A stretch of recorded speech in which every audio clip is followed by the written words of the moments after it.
He will emerge from this very eclectic personal experience, both practical and theoretic, of the master of thought, a quest for the essential gesture and fundamental laws that govern natural forces, but also an initiatory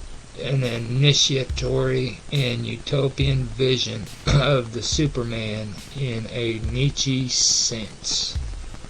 The first ferments thus formulated of a possible spiritual transmutation of the individual and the faith in this way of human perfectibility through what the Master Aor named the sense of excess will be explained in 3 controversial works: The Call of Fire, which was in 1925, Adam the Red Man in 1927, and The Doctrine in 1928. Egyptology and Pythagorean symbolism. After settling in Gracie in the Alpes de Huati province in 1932, René Swaller returned to a less external search. He sailed in the Mediterranean until 1937 on 2 yachts, Brown Skin and Aesius II,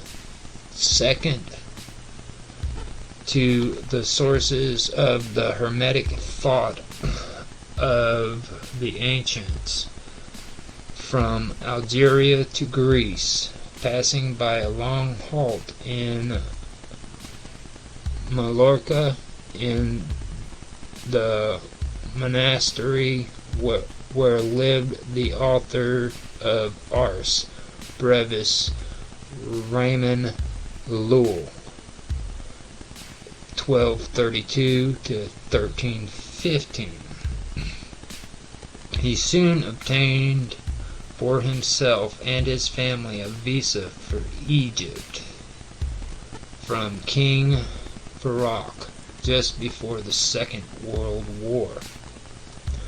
On vacation at the Winter Palace in Luxor, Upper Egypt, René Swaller remained there until 1951, thanks to the Luxor Group between 1943 and 1951, which he then animated with lectures, with the respective contributions of his collaborators, among they former Egyptologists of the IFAO, such as Alexander Verrill between 1909 and 1951, or Clement Ribichan, who lived between 1904 to 2002. He brings new fundamental notions relating to the mysteries of the architects of ancient Egypt, where Pythagoras came to draw some of his mathematical knowledge. It will be for René Swaller and his team to produce a series of Kabbalistic invariants from Egyptian temples in the sulphurous domain of symbolists and Kabbalists Egyptology, transparency of columns with curved hieroglyphs, symbolic reuse of shards, illustrated pavements, some temples in the form of Masonic, etc. All these discoveries being still questionable among contemporary Egyptologists. 2-3. The position taken by John Cocteau, Cocteau, in his Diary of a Theatrical Tour, Malesh Gilmard, 1949, in favor of symbolist Egyptology.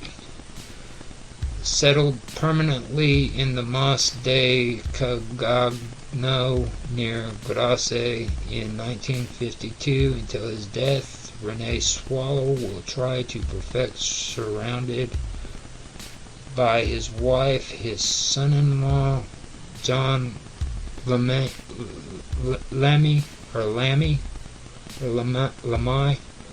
and his beautiful daughter, Lucy Lammy. That it looks like two R's are in him. It's Lamy or Larry. His spiritual quest. He will participate in the 1950s in the first Congress of the Association for the Scientific Study of Symbolism, founded in Geneva by Dr. Moise Ingelsson. René Swallow having gathered around him since his return in France, some disciples, including Pierre Mariel, who lived between 1900 to 1980, Mounir Hafez, who lived between 1911 to 1998, Arpej Mkhitaryan, who lived between 1911 to 2004, or the former guardian of the Valley of the Kings, Alexandre Stepelaire. He created the Ta Marie Group, which was between 1954 to 1956. The activities of this last canonical, for lack of sufficient hearing to formalize it, will cease quickly. Posterity. The deeply philosophical culture of René Swallow will remain marked by the thought of the German alchemist of the 15th and 16th century. We must not neglect his contribution in the maintenance of the myth of the adept Falconelli through its proven relationship today with Julian Champagne, who lived between 1877 to 1932. Yeah, that's right. In alchemy, René Swallow will constantly raise in his writings the influence of another mentality, that of the ancients, that should be able to wake up at the dawn of the 21st century, more intuitive, more synthetic, and less discursive mentality. This is what he will call all his life the intelligence of the heart, a new form of intelligence that is essentially based on the traditional school of thought, that of primitive Pythagoreanism, dear to the original movement of Freemasonry. The Hermetic Swallerian doctrine, influenced also by Paracelsus,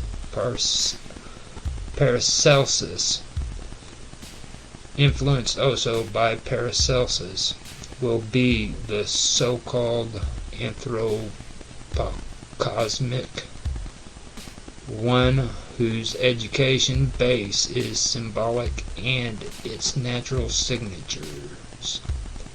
For René Swallow de Lebig's, this will be a return to the initiatory thought put under the bushel throughout the centuries by a line of adepts close to the initiatory movement of the Knights Templar, pursued by the Roman Episcopate The masterpiece of René Swallow de la Bouc's will remain the Temple of Man. 3 volumes. Ed. Character, Paris, 1957. Where the author will have